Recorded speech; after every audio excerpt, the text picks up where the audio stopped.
Welcome back to the Champions Corner. We're here after 3 days of fishing on Potholes Reservoir, and we're talking to the champions of the BAM Pro-Am Series presented by Tackle Warehouse in Grant County, Washington.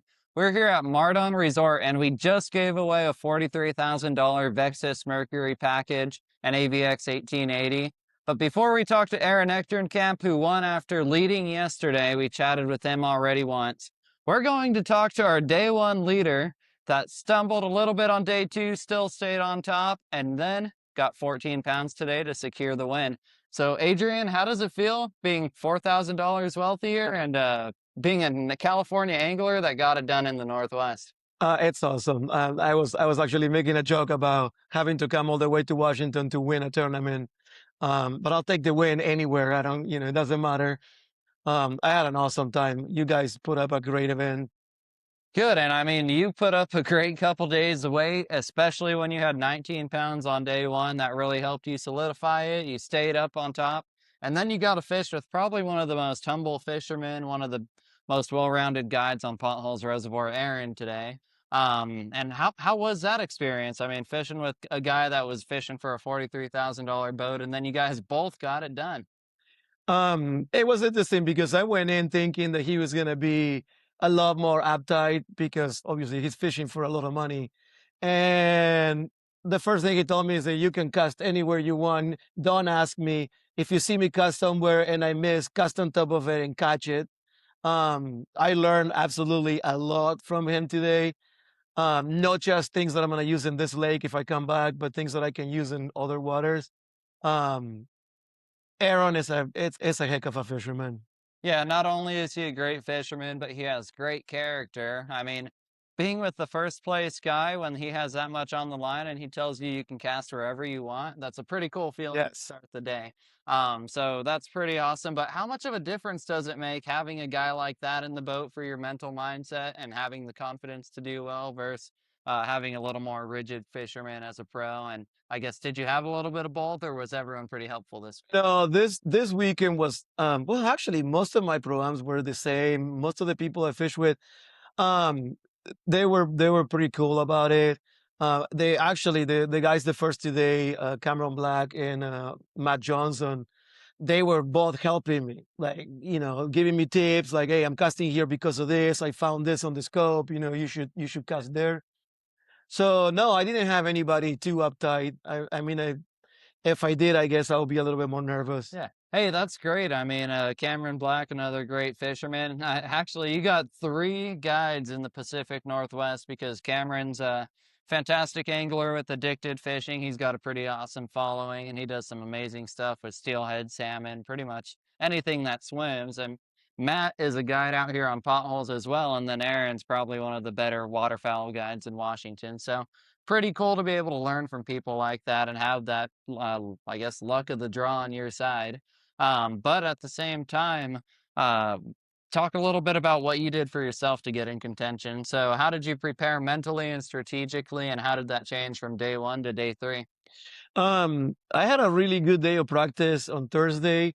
That helped me narrow down. I was only carrying 4 rods the whole weekend. Actually, I was only fishing with 3 rods today because I broke my frog rod in the first cast. But that helped me a lot. Just focusing on 3 things that work and not having to switch things around and think too much about it.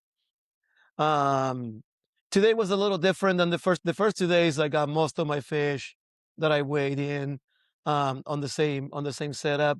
Today was a little different. We were fishing a little bit more reaction. So it was interesting. It took me a second or two to like get on it. But having Aaron helping you and telling you, how to adapt and where to make your changes helps a lot. It does. And that's pretty cool, especially when you can follow up and have that flexibility like we were talking about. But now that the tournament's done, you kind of get to let all the cat out of the bag and talk about some of the tactics and what you used. So you already chatted on day one about using a Senko, I believe, a little bit, using a flipping jig. But kind of break it down for us. What were the baits on the deck? Most of my fish for the 3 days came out of a Texas rig brush hook. I was flipping it around. If it was something kind of dense and And vertical, I would look for pockets, flip it in the pockets. If it was something more flat with a little bit more space and more water around it, I will drag it a little bit. I caught him good on the chatterbait today, and I caught a good fish, a 4-pounder, the first day on the frog. But that was pretty much all my setups. Awesome. So yeah, how did you, or how, I guess in terms of being with different guys that may know the lake better than others, Aaron, I feel like he knows every beaver hut and every offshore stump in the lake. How did that work in terms of targeting strategic fish and casting versus just running bank and running water, and which seemed more effective? Oh, definitely fishing behind Aaron was effective because he went exactly to the spots. We didn't waste any time fishing around the spots. We went to the honey holes, fish him, got the fish that we needed to get out of there, and moved to the next spot. Wow. And I mean, what does that look like? Does he pull up and cast? And if it's a 3-pounder, then he keeps casting and sees what's there? Or is he using electronics? And how were you kind of matching that from the back? He was scoping a little bit, kind of looking at probably more at the structure that he was in front of rather than whether there's fish or not. Yeah. Um, it took me a second to get up to the speed that he was fishing at. He was very efficient. He was hitting all the little pockets the way he needed to with the chatterbait and catching fish almost every cast or every other cast. Wow. So I caught a few on the chatterbait like behind him, and then I slowed down a little bit and started playing with the Texas rig, and I started catching a few more fish that maybe weren't that willing to come up and chase a reaction bait. Yeah. And do you think that helped you solidify your bag today? And how was the start of the morning, or when did you get those for our 13 and almost 14 pounds? Um, I started very slow. Well, I caught two on the chatterbait right away, and then it slowed down for me for like probably 2 hours. And then I pick up the Texas rig, and I started catching him again. I caught a couple more. And then I had to work really hard for my fifth fish, and I had one that I thought I needed to cull, and I couldn't, and it stayed in the bag, and you know, it ended up not being necessary after all. But And did you think you had it in the bag? I mean, you saw third place. He had one that looked like it was close to 6 pounds in there, and he had a pretty solid day. He bumped up to second, and then you came up and I mean, you swung it out, and it worked in your favor. But did you think that that was going to happen when you were looking at him way in front of you in line? no, no, I saw his bag when we were in the tanks, and I was sure that he was winning it. Actually, funny story. My Baba scale said I had 1098, so I was doing the math really quick there, and I put myself at third. So it was kind of like a surprise when they put it on the scale, and they were almost 14 pounds. Yeah, and I mean, that's kind of the nice part about having those certified scales, having the same consistent bags, and it seems like it just worked out well for you. Did you know your 19-pound bag was pretty close to that, or I thought my 19-pound bag was 17. okay? Hey, well, I mean, if you're guessing low and you get a little bit better of a weight, then that's probably not a bad thing. But what about for the co-anglers that didn't do so well, that may not have signed up in general? What can they do to make it a positive learning experience, and why should they go fish the Columbia River? Well, first of all, go learn. You're gonna fish behind somebody that knows the water or practice the water, that knows the sport. Um, you can learn a lot of things that you might never come back to these waters, but it might help you in your own backyard, on your own waters. Awesome. And are you feeling pretty comfortable about possibly being in the running for Angler of the Year now? I haven't thought about it. Okay. It's just kind of starting to hit me. I had a 16th place finish in Moses, so it's mathematically possible, but I don't want to think about it. I'm just gonna go to the Columbia River. I'm gonna fish. Well, if you do think about it a little bit, you do have a chance at possibly making a free entry into our pro championship later this year, where we're giving away a $120,000 boat.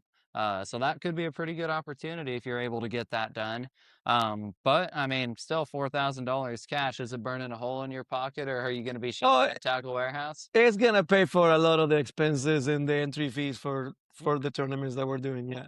Awesome. Let's talk about your competitive side. I mean, when you're not bass fishing, I heard a little bit of a rumor that you work with pretty high quality pedigreed animals and you do dog shows. Is that another, I guess, hobby or passion of yours? It started as a hobby, became my job for now 32 years. Wow. Yeah, with AKC professional handlers, and we show all breeds. Wow. And I mean, how competitive is that sport with the people and individuals that are in it and the quality of the animals compared to, I guess, the quality of anglers that are in a bass fishing tournament? This was way tougher because I've only done it competitively for 40 years. Okay. So it was a little bit of a learning curve. And is there much in your control in these kind of tournaments compared to the dog shows? I mean, you can style and groom and you kind of know what you have with the dog, but with this, you got to have a little bit of luck and a few of the right Right. casts.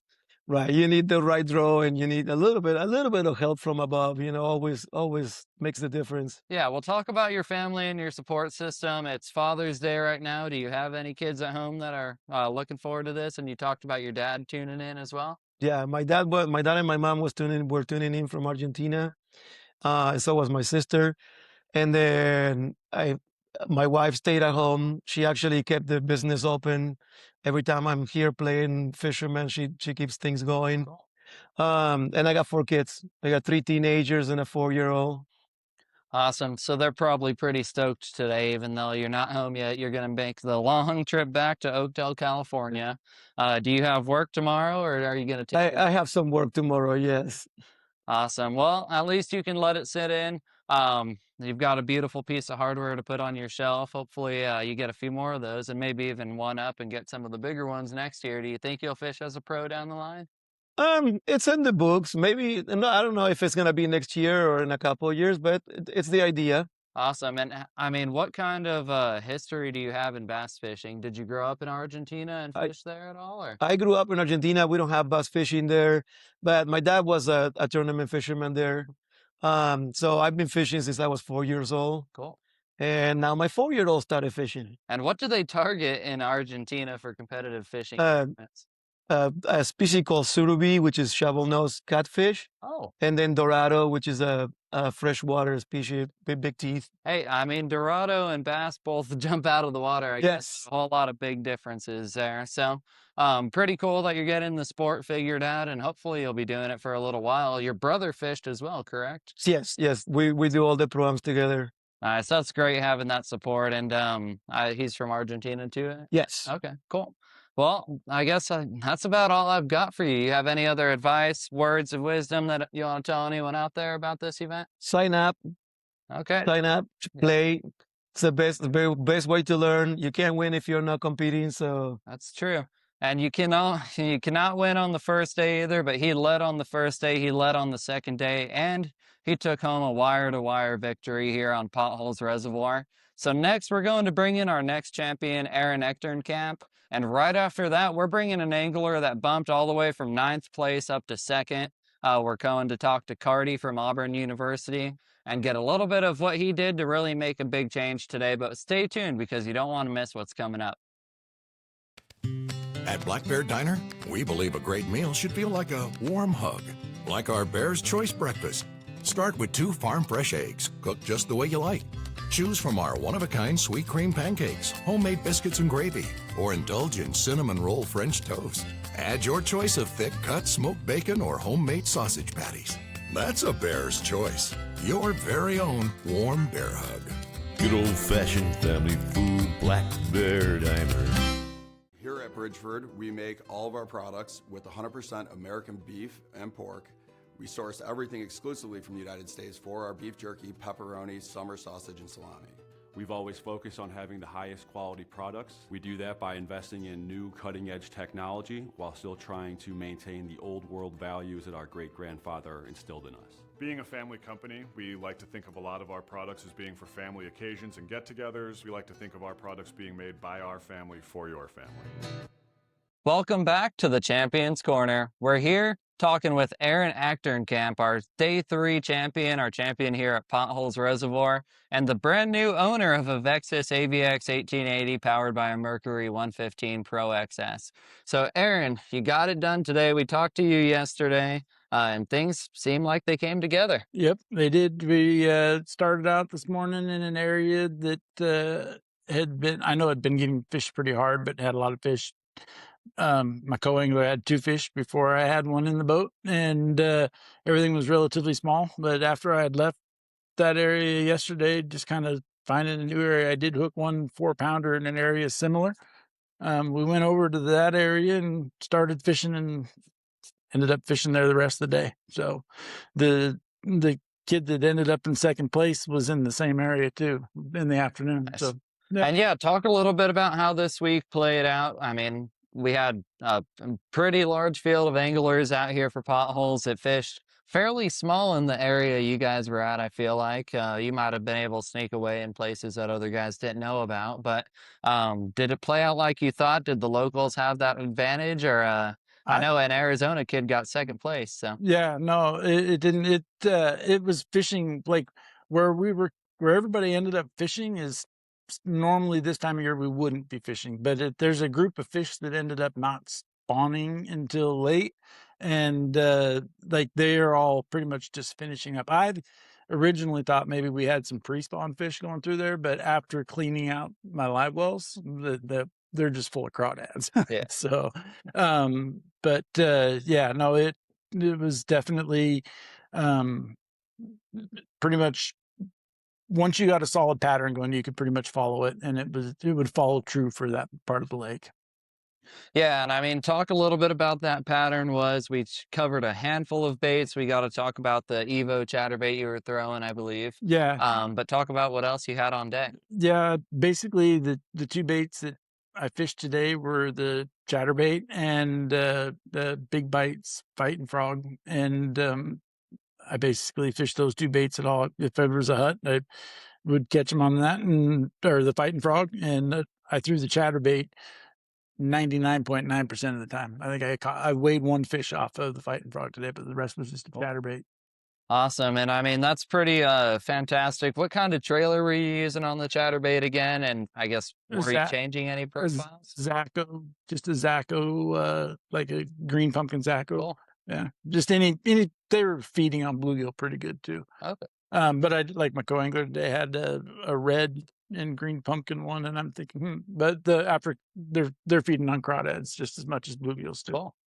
Awesome. And the one thing that we talked about your co-angler about was how right when he got in the boat, you pretty much said that he can cast where he needs to cast, and you were very observant and helpful in putting him on fish as well, which was pretty cool. Yeah. And no, he's a good dude. We had a good time. yeah. And how is it? I mean, being a pro and being that cordial with your co-angler, it's hard to kind of find people that are going to do that.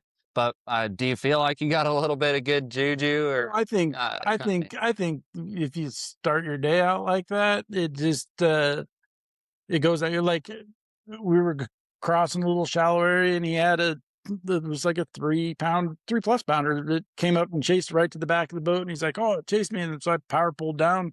He missed. He sat there until he caught it, and wow. No different. I had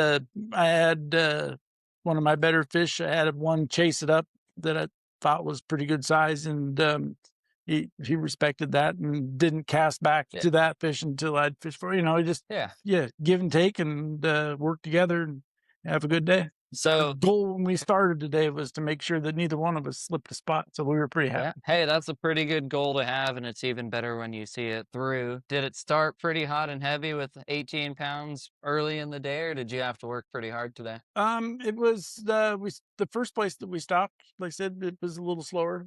He had 2 and I had 1 little one, and then when we moved over to the next area, I probably had my fish by, I don't think I culled after 11 o'clock. Awesome. So what about, how does it feel having your entire family in the audience for the most part, having your son come up and hold the trophy and getting some great pictures, and just the memories, especially on Father's Day like this? Oh yeah, no, that'll be a weekend we won't forget for a long time. The kids all know how much the fishing means to me, and they all love to go. They see how hard I go after it, and yeah, they love to go. It's just they're not going to fish 24 hours a day, and I could do it, but yeah, happy to have them there to share it. It was a good time. That's awesome. And yeah, I mean, what are your plans with the new Vexus? Do you think that if someone watching offers you 40 grand, you might take them up on Oh, it? absolutely. It's up for offers. It's ready to go. Okay, perfect. Ready to go. He'll sign the paperwork over. I've got a Got solar good deal. motor in my garage to go for it. So Perfect. Man, you got the full package then. yep. But now, I mean, you got the momentum going, and when you're on a hot streak, it can be pretty magical. So you're going to Brownlee Reservoir in 4 days. Jim, Are you pretty excited to go fish out there? And do you think you can keep the momentum going? I'm gonna give it a try. I like said, biggest part get past the first one, and yeah, I'm looking forward to it. Hopefully, I can keep the monkey off the back and keep moving forward. And what about the competition? I mean, you had Sean Minderman right behind you. He's a fantastic angler. You had Carty that came from 9th place up to 2nd. And then, I mean, you had a full lineup all in front for 10th at first. Could have had it very easily in their grasp. Yeah. So, No, let's talk a little bit about that. I never wanted to not be coaling, but I ended up with some good fish right off the bat. And yeah, I was feeling that I needed one more good one to feel like it was sealed and done. But yeah, it's a good group of anglers. Anybody can go out there and all of a sudden put together a 22-pound bag and come back and I mean, I've seen it happen out there many times. So then the one gentleman wasn't too short. So yeah, that is. He was one good bite away from it. So hey, I mean, he was sweating, and the cool part is he's a recent graduate from Auburn University, which means he's got a pretty long career ahead. And at the rate he's going, he may be fishing the Super 60 next year if he can do well on the Columbia. But just talk about that group of anglers. I mean, we've got Ty Manarola, Tyler Madden, all these extremely young but extremely successful fishermen. Do you think the sport is shifting to where these dedicated guys that fish 4 or 5 days a week are catching up to the speed of the guys that you learned from? I don't know. I feel like it's when it's your time, it's your time. With hard work comes good rewards, and good rewards don't come with hard work. Somebody quoted that the other day, and I'm like, yeah, much true. Because I mean, things have to just magically come together to win against a group of anglers that are of that caliber, and that's why you just got to keep your chin up and try to shoot to be in the top 10 each time. And honestly, I feel like if you're in the top 50% of the field, you're doing good. But yeah, I just like I said, I think anybody's time can happen. It's just when it's your time, it's your time. And how'd you do at Moses Lake? Moses Lake, I had a tough first day and had a good second day. I think I ended up, it was either 13th or 15th. Hey, so I mean, with another really high finish on the Columbia, you could be on track for Angler of the Year in the Northwest Division. Is that an ambition, or are you just going out there? Absolutely. It was actually, I was co-angler today's from California, and I haven't put in a deposit for Don Pedro, but I planned on using the Don Pedro for the pre-fish for the Super 60. So I was planning on fishing that. I was talking to him about coming down there and doing a little bit of fishing. So told him next time, don't tow a big travel trailer up here. I got a motorhome in the backyard. He can use that when he gets here. But no, he can definitely looking forward to fishing some more and shoot for Angler of the Year. Awesome. And I mean, right now you're on track. How'd you do at Havasu for the Pro Tour? Havasu for the Pro Tour, I can't remember off the top of my head. It was I think it was top 25. Okay, well, either way, you're well on your way to try to get into the Super 60 and Pro-Am Championship, the combined championship, where $250,000 total payout for that event, $120,000 Vexus. So would you be good getting another boat later this year? I have no arguments about it. Definitely looking forward to trying. Awesome. Hey, I mean, it's always good to look forward, and you've done well at Clear Lake in the past, the Northwest. But how does a Northwest angler become well-rounded like yourself? Is it just time on the water, traveling, and making the efforts to go the distance? And what can people do to get a little more, I guess, tuned in? Well, I mean, anybody that feels that anybody wanting to get going into should definitely try fishing as a co-angler. And if you feel pretty comfortable going on new bodies of water, it's not much different. I feel like once you get in lakes that have shad in them, I feel like they're a lot easier to figure out of pattern and where the fish are versus like our areas, just because I feel like you can see where the shad are with graph pretty good, and if there's food, there's fish. Cool. So what other lakes do you think we need to explore for the Northwest Division, or is it anything that BAM can do different, or I guess the anglers need to do different to get bigger turnouts? I think I know several anglers that weren't here just simply because of schedules and back-to-back weekends and stuff like that. It's such a tough deal with the deals, but I think if we get all the tournament organizations to work together a little bit too, and try and keep their dates pretty consistent, so it's easier for people to not match up. But so far, everything's been good. I've only know of the one conflict, and that was just currently. But I feel like if you're going to put the effort into it, you're going to have a couple weekends where you might be fishing 2 weekends in a row. Yeah, and I mean, really, if you want to be out here, you're going to make your way to do it. Yeah. You don't have to split your boat you just won, so it's a pro-am, which is nice. I mean, you get to catch your own fish. It's non-shared weight, but you still, I mean, talked about how well you work together with your co-angler. And should co-anglers be scared of non-shared weight events, or do you think there's just a little stigma to that? Yeah, no, I don't think so. There's like, if there's fish around to be caught to win, there's plenty for 2 people. Anytime I've ever been in the event where I was going to be in contention to win, I've always culled a decent bag as well during the day. It's not like you're catching 5, but yeah, no, I think just communicate with your pro or your co and have a good time. I think the fear of not being able to share a weight would be far beneficial from your information that you're going to get and the education. Awesome. So for the consistency of the guys that have listened and tuned into our podcast for 3 days, which we appreciate, you talked yesterday about a special type of grass out here. Do you want to put a little more info on what that was that you were fishing? I don't even know. So like we have hyacinth, and a lot of local people will call it the cabbage stuff that's out there. But there's another one that I call it duckweed, and it's just got a rounder leaf and it lays flat on the water. It's kind of greenish red in color.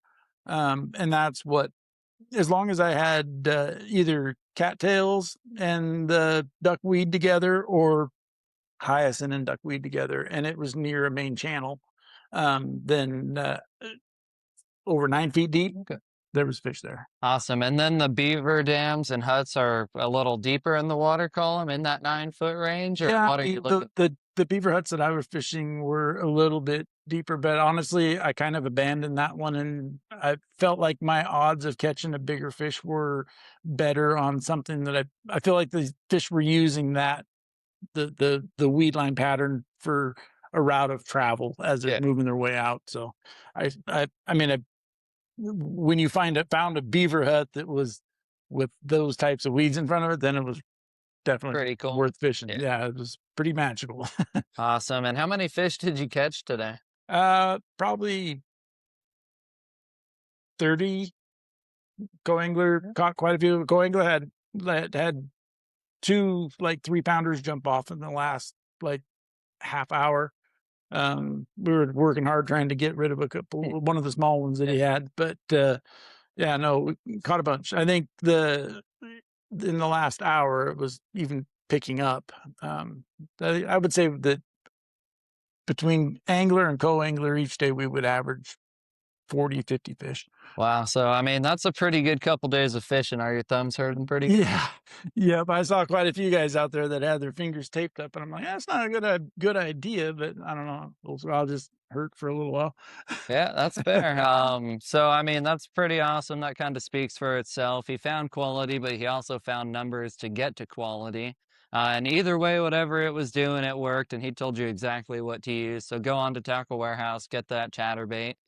Get a good Zaco trailer for it, and then you'll be in business out here on Potholes Reservoir, at least for the next couple weeks or so. But this is a pretty magical place. Moses Lake was pretty special. But the Columbia River, are you looking forward to a bunch of smallmouth getting into your boat? Yep. The Columbia River's going to be a fun event. I'm looking forward to that. Borden's one of the funnest fisheries that there are within driving distance of my house, and it's just a good time. Cool. And are you guiding for anything right now in terms of No, I guess what? yeah, they're not. I don't do much of the fishing guiding totally, but the just primarily waterfowl every once in a while. But yeah, it's waterfowl primarily. Okay. Well, if you want to see someone run around this lake in pitch black darkness and make you feel like you're in total safety with sand dunes to the left and right of you and a couple feet of water underneath, definitely sign up for a waterfowl hunt because they're a blast. You'll get on a bunch of good fish or good waterfowl out here, but you might find a few huts or two and maybe even mark that waypoint of where his blind is located for when the water goes up. But we appreciate Aaron coming on. He's got to get back with his family. It's Father's Day. He just won a fantastic boat that he's towing home right now. Luckily, it's not too far, but he's got to make room in his garage for that beautiful piece of hardware. Are you pretty happy with that Vexus boat? Absolutely. Looking forward to putting that trophy on the wall not the wall, but in the living room and figuring out what we're going to do with the boat. Cool, and hopefully you need a bigger mantle if you do well next week as well. But thank you very much for your time, Aaron. If you guys want to find this guy, he's probably one of the kindest guys you can find with good character as a pro, but also just a great person to be around. So find Aaron at Eastern Washington Guides and have a good time with him. But stay tuned because we don't want you to go anywhere. We're going to talk to the guy that went from 9th to 2nd. And he almost got it done, an Arizona angler that's a young Auburn University graduate, and we're going to have a good time talking with them, so stay tuned. Summer is in full swing at Mardon Resort in sunny Central Washington. With hundreds of days of sunshine, swimming, fishing, mini golf, campfires, and more, you won't forget your stay at Mardon. Tailor your vacation to you. From lake houses to cabins to big RV spots, there's more than one way to experience Mardon. The Beach House Restaurant and our resort gift and tackle shop has everything you need for a great trip. Visit MardonResort.com for special events, the latest specials, and to reserve your destination vacation today. Hey folks, pro bass fisherman Mark Lassane here. My garage was completely cluttered with outdoor gear, but then I discovered StoreQuest self-storage. Now check out my space. It's like my own personal oasis. All my fishing rods, my gear, have a home away from home. With everything neatly organized, I can spend more time doing what I love. Thanks to my StoreQuest unit, I've decluttered my life and made room for adventure.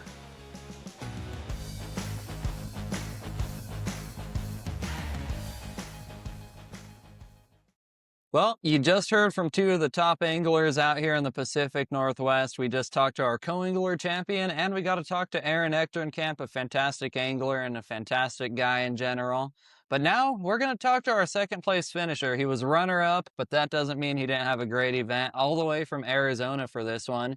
Carty, talk a little bit about how it went. Yeah. This whole event was pretty insane for me. I had 1 day of pre-practice and I got the 2 days of practice. My pre-practice was really half a day. And so I probably got 5 hours on the water, and I spent 4 of them in Crab Creek, and I saw one bass and it was 3 inches. So I said, I'm never going to Crab Creek again. And then I committed my whole practice to the left side, and I had the worst practice I ever had. Okay. Day one, this is kind of funny. Day one, I caught 2 keeper largemouth, which is like almost impressive to do that bad. Like, how was I that lost? Turns out the 2 keeper largemouth I caught were on my 2 best spots, so that happened to be great, happened to pan out. And then I broke my jack plate, worked on my, it got stuck in the top position, so you can't run, it would overheat the motor. So I go back to Ty's house, work on it from 6 to midnight, nothing happens. Wake up the next day, take it to Nixon's Marine, they can't figure it out. We take it back. Drew from Ty's farm and I worked on it until noon that next day and figured it out. So didn't have a lot of practice, but I ended up kind of running into a couple areas that had some fish. I kind of started to understand how the fish flow in and out of all these infinite dunes, because that's the crazy thing. It's like, dude, everything looks the same. Everything's a hill. Everything's got willow bushes. Like, what's good? Yeah, and that's definitely the question. But what we want to know is how an Arizona angler made his way to the Pacific Northwest after fishing back east for multiple years. Yeah. So talk a little bit. Yeah, dude. So yeah, I'm Carty Schoen, born and raised in Phoenix, right? I moved to Auburn, Alabama when I was 18 to go to school there. I fished for Auburn for 4 years, capped off my senior year as president of their program. So that was a huge highlight of my life. After that, I kind of had a decision to make. I was the hottest I'd ever been. I recently won the collegiate national championship. So the real question was, do I want to try to push for that elite series? But you have to move to Alabama to do it, or at least somewhere in the South. That's 100% my conviction. And I was like, I would really like to go just swing for that Super 60. I'd be a little bit closer to home. I think this is probably private information, but no, not private, but Bryant Smith said all the lakes here are much more fun, at least. So I was like, at the end of the day, I want to be going places that I enjoy and that I have a good time. I don't want to drive 30 hours from Phoenix to like Okeechobee or something. Yeah. Coming up to Potholes, epic. So I was like, let's just go enjoy it. And that was kind of the plan there. So I wrapped up my 4 years at Auburn, made that decision, do I want to fish out east? Got to move there, have to. I was like, no, I think I can swing living in Arizona and fishing the West. I ended up in the Pacific Northwest because that was the only portion of the schedule where I'd even have an opportunity to qualify for the Super 60. Yeah. I was in school for the first two events of the West. So, yeah, now we're just kind of swinging for it. I was one of the worst anglers on Moses, so I choked there pretty hard.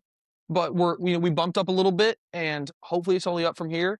There's not a huge shot, but there's always a shot. So we'll try to see if we can go swing again. Awesome. And I mean, yeah, you've got to go to the Columbia River next, which is an amazing fishery. You're gonna go check that out this week. Yep. And I mean, it's a place that anyone could do well, which is pretty unique. And Potholes kind of sets up that way as well. Yep. Just because it's so expansive, diverse, and so much you can fish. What I ended up learning, knowing less helped me this week for sure. There's a lot of guys who know every hut, every cut they should be in. I was more willing to take risks all the time because I had no good information in my brain. I mean, I had a couple good spots. I had a good game plan, but I wasn't like, dang, I caught them there last year. They might be pulling in. I was like, just looking at the map, trying to find some deep water, and then just trusting my gut and instincts. Like one yesterday, I told my co-angler we had fished a stretch and nothing great really happened. And I had like 16 pounds with 5 minutes left to fish. I told my I was like, dude, I've got a gut feeling. We've got to go run back to this stretch. We just got to try it. Yeah. We've got maybe 2 minutes left to fish. I bomb a Senko out. I'm telling him like, dude, a 4-pounder, that's all I need. I'm snapping my Senko a couple times. Donk.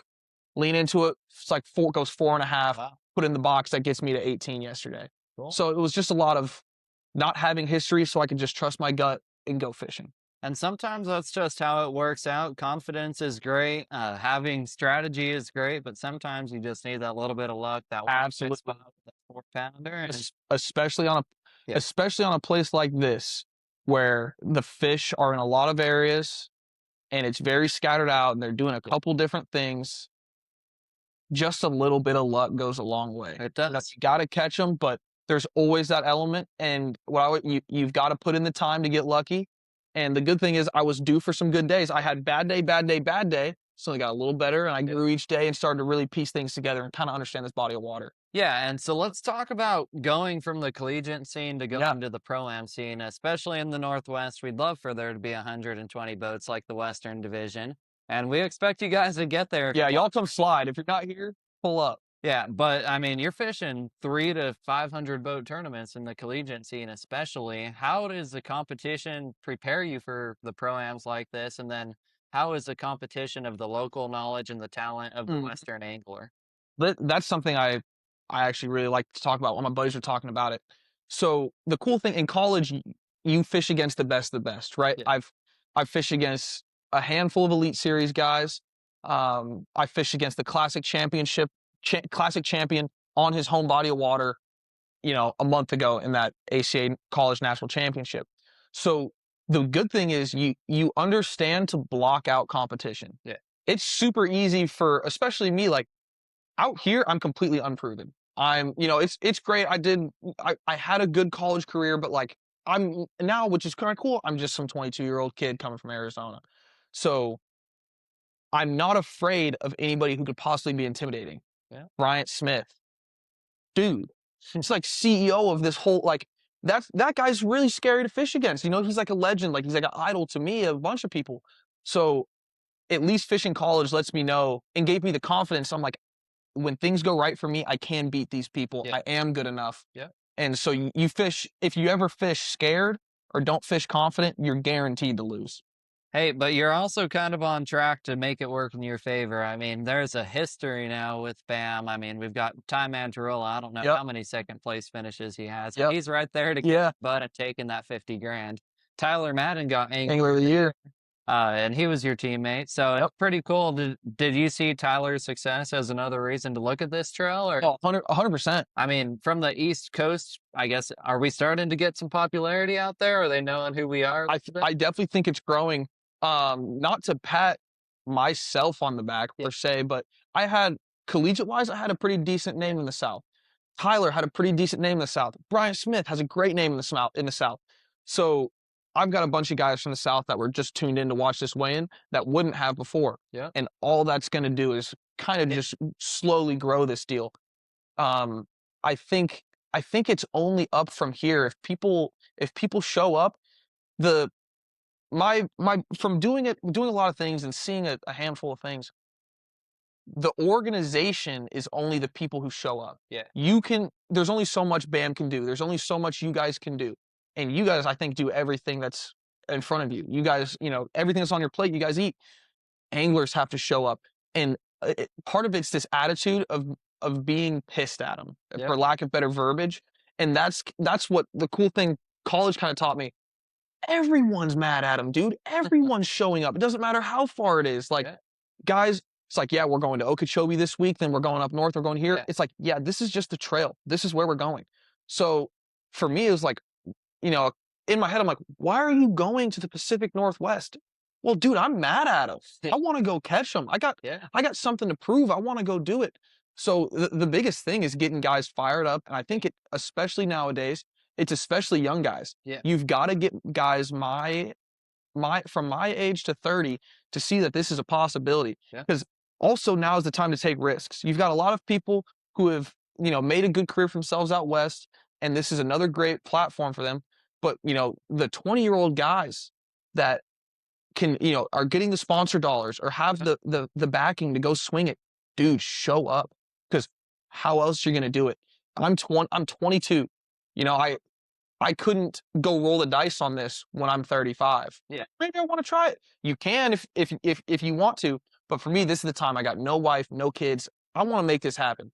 So it's just being mad at him. Even if you do, Brian Smith is fishing the Elite Series across the country. You can do it. So I don't know. To anybody watching, that's my word. If you're ever contemplating signing up for a BAM tournament, and if you have anything that you think could be better about a BAM tournament, the only thing you can do is show up. Yeah. The more anglers, the better you guys can do, the better the circuit becomes, the bigger the name becomes. So, and I think we do have potential. It's absolutely sad to see how much potential the West had in the beginning of Bass Nation, in the beginning of FLW, MLF. And now all we've got is, what we're doing, what One Bass is doing. That's it. One Bass does a great job. Yep. There's a couple great team circuits out there, but there's so many great fishermen. It's a disservice to yourself to not be out here to fish. Yes. Especially, a 60 boat field for, a 1 in 60 chance out of Vexus. It is the best odds for a boat in the country. Yeah. That's the biggest thing. Now I got a taste of getting close to it. I was like, dude, I was really close to coming home with a boat. And that's the coolest thing about this. If even math wise, you can fish a lot of these. Yeah.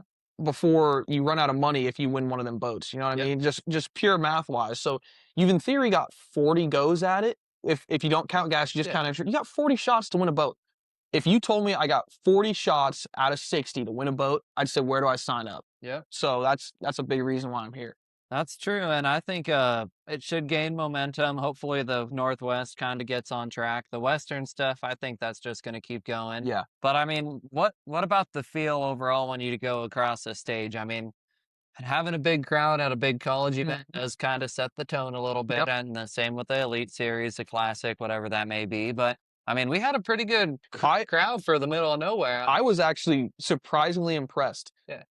What's kind of cool, a lot of these weigh-ins get good crowds, but they're not gigantic. College has the biggest weigh-ins, and it's just because we've got, 250 boats, so that's 500 kids, and you're still a kid, so everyone's parents want to show up, family shows up. That's what really makes it big.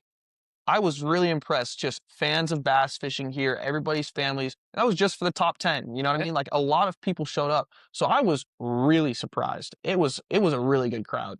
Yeah, and I think, I mean, again, that just takes time and consistency, and we're on year 3 of BAM, and I think we're going in the right direction. I mean, Bryant is still fishing with us. We've got past Elite Series anglers. When we go to Brownlee next week, we've got, I mean, guys that have fished in the Classic that are going to be on their home body of water up there, which is going to be pretty exciting.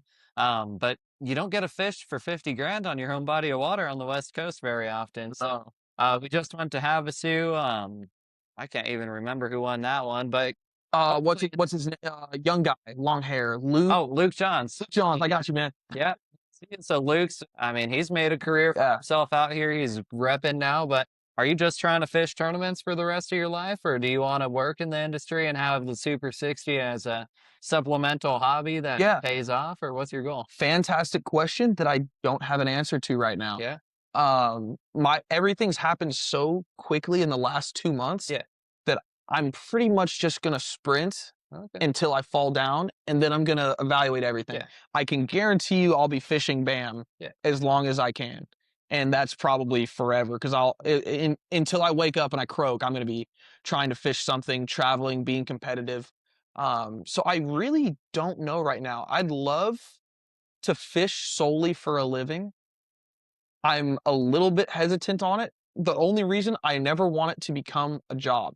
So I've got buddies who fish the opens or fish something full time. It becomes a job. And if you're lucky enough to fish, that's still the greatest thing in the world. That's a better job than anything else. But you can't let fishing not be fun anymore, because as soon as you do, you stop catching them, and you're not having fun, you don't catch them, it snowballs into worse and worse. So as long as I'm enjoying doing it, not going bankrupt, that's kind of my two X's on the spot. I don't have any other major people depending on me, which is fantastic right now. So I can pretty much decompress a lot of that stress and just push until I can't push anymore. Cool. So let's push into the Scholastic division a little bit. What if you were 16 years old? You could have paid $100 to fish as a co-angler in a pro-am. Do you think that would have pushed you a little bit faster? Dude, show up, please. The one thing I never did was fish much as a co. I would definitely be better if I had fished as a co. I debated fishing these as a co, because I was like, I'd never been to any of these places, but I'd boated for 4 years now. It's hard to go back. And it's a little bit hard to go back. And it's also, I knew if I wanted to qualify for the 60, I should at least shoot for it. I guarantee couldn't do it. But if you're 16 and in high school, dude, this is such a cool opportunity. You get to fish with the best anglers on the lake. And this is my quick, anecdote. These guys are hammers. Like, you're not fishing against guys that aren't here to make it happen, which is awesome. I mean, isn't that the whole purpose? Every iron sharpening iron. We're all getting out there. Everyone's competitive. And these guys know this lake. So it was super cool just to fish against these guys that I know knew more than me. Something else that helped me this week was I knew some of my co's knew more than me. So I'd never think that I knew more than them. So if I saw my co throw at the back of the boat and he lets a weightless Senko fall down to the bottom, never moves it, I'm writing that down, especially someone who's never been here. So I was able to use a couple small things I picked up just from guys who live around here on the pro side. So I think it's great for everybody. Even as a pro, some people don't like pro co tournaments. Dude, is meeting new people not the best thing in life? Like to make new friends? It's just been epic. Awesome. And I'm a little bit biased when it comes to the next step because I coach the Simpson University team. But, I mean, you fished back east. You're a Western guy that made the trek back there. It's a hard trek to do when you want to be close to home. Oh, yeah. And our problem is when we send guys to tournaments, it's a 10-day ordeal. Yes. Tournament. It's a whole week. Yeah, you guys go to the ACC Championship. It's like, everybody buckle up. We are going as far as possible. But at the same time, I mean, Brendan Osborne, he won 2 boats his senior year at Simpson. Aiden Grad got 10th at one tournament, and he's still close to AOI in this one. We've Yep. got some great anglers that are fishing in the college scene on the West Coast and doing well. What's your advice for the guys that want to fish in college on whether they should look back east, and if they are looking back east or West Coast, how they can connect with other coaches and how they can get a name for themselves now to start early? The first thing I always say is be different. As a high schooler or a collegiate angler, it's you want to stand out however you can, because that's the best way for people to notice you. It sounds stupid, but there's a lot of guys who have a couple good tournaments who are obviously good at fishing, but you get so many of them, it can blend together. So show your personality, show who you are, and that's what sponsors are starting to care about more and more. You can see a lot of now sponsors, even coaches, tournament winnings aren't everything. They're important, but that's not everything at all, as you know. Recommendations on how to talk to coaches. One impressive one, actually, this is a haul to get there, but if you can make it happen, there's a college bass recruitment day. And so I was president of Auburn, so I was technically Auburn's coach for a year. And we go there, and there's something like 300 high school anglers. They come and they get to talk to the people that run each of these different collegiate programs. And so if I, coming from Arizona, had that opportunity and knew about it, I'd beg my parents. If you can get me there, I can see what it's like. Because coming from Arizona, I had no idea what collegiate fishing was like. I had no role model that had done it. I didn't even understand the concept. So now I've got buddies that went to Simpson. I can't even think of his name now. Taj White, like, he's a good buddy of mine. So he was like, "Yeah, dude, I'm fishing in college," and I was like, "No way." So I think I don't think there's a single bad program to go to. Because the people you're around are become your best friends, and you get to fish for 4 years, and that's the easiest time to soak up knowledge and learn. Yeah, I mean, fishing 3 to 5 days a week is definitely going to help you. I mean, everyone can say it's live scope or technology or whatever it is that is advancing these younger anglers, but those same guys that are complaining are not on the water as much as you guys are in a year, 365-day basis. So, what about that side of it? I mean, people might see a young guy. They probably think you use live scope all week, but tell them what you did. So that's something I'm somewhat proud of this week, and it's something that burnt me at Moses. The biggest thing is some people are upset with live scope. All anyone's trying to do is catch the most fish and biggest fish available. So I'm going to do whatever that is. I think that's considered being the most diverse angler. So this week, the best ways to catch them were spinner baiting through wood, flipping a Senko in grass, and flipping like your favorite creature bait. For me, at least, those are my big things. So I didn't need it. It was useless. I caught one fish on it the whole week. I seen her.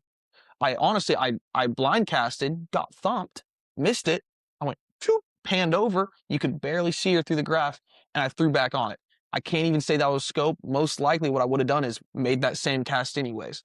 And honestly, what you were talking about, that's something I'm really passionate about, just because I really get to spend a lot of time against some of the guys that get the scoper allegations and say it in a negative term, or, I don't know why these kids are doing so good. You've got to respect the hours that these kids put on the water. Me being one of them. And I put in a lot of time, and there's guys that put in more than me, but we like I was saying, we are at the time in our lives where we can put the most time in on the water. Why would we not be learning? And besides scope, throw scope away. The best way to learn about bass fishing is the thousands of channels that are available.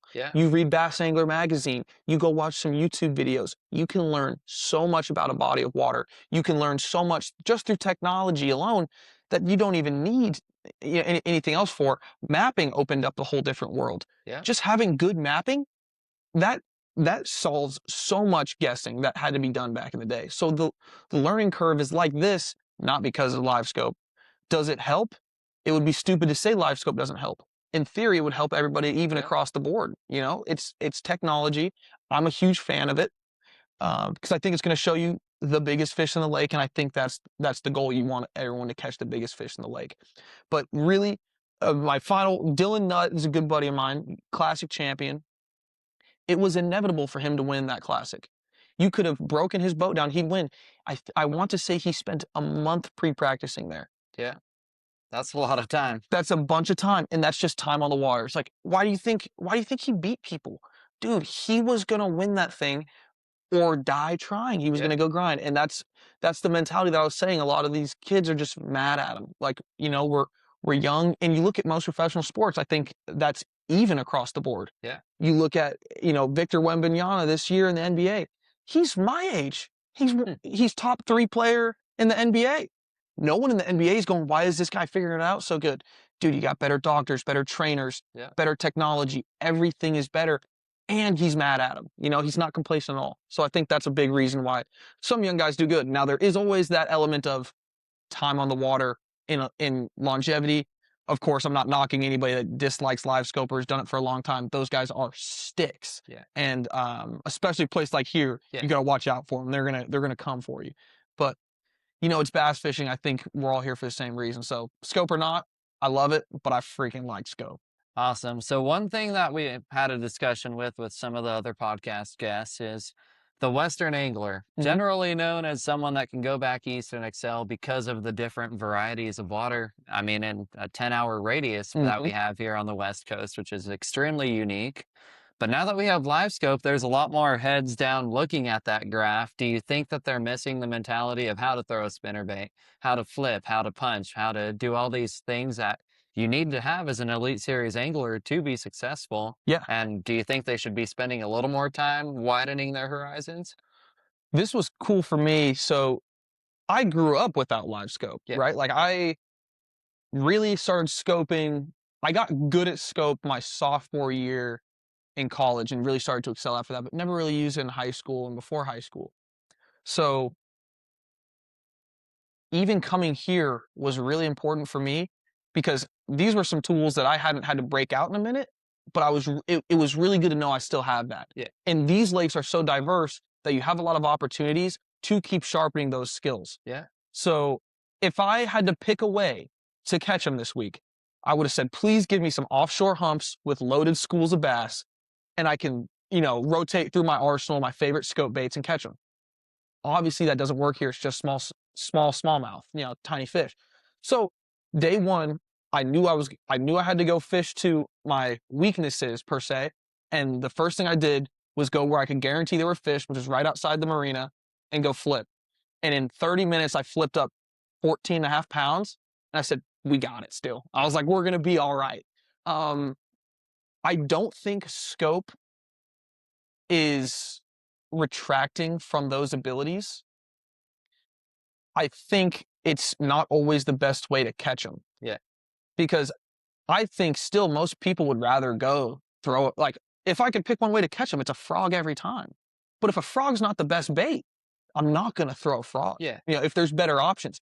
What I like when scope's available to everybody, this is my, you know, potential critique at the Elite Series. You know, you guys are, you know, they do a fantastic job. I love everybody there. But having a scope event makes it better for the guys that don't like using it. Yeah. You know, dude, if you go somewhere like Gunnersville and all you want to do is fish the grass on Gunnersville, dude, have it be a scope event. You're going to have half the guys in the abyss and you can go have a blast and you're going to catch twice the amount of fish out of the grass. So I think it opens it up for a lot more people. Does it maybe hinder some people that are too locked in on scope? Potentially. I think that's why I'm lucky to have a huge background in non-scoping. Yeah. Grew up without it. But I think especially the coolest thing, the West Coast forces you to put scope down a lot of times. If I relied on scope the whole week here, I would have fallen flat on my face.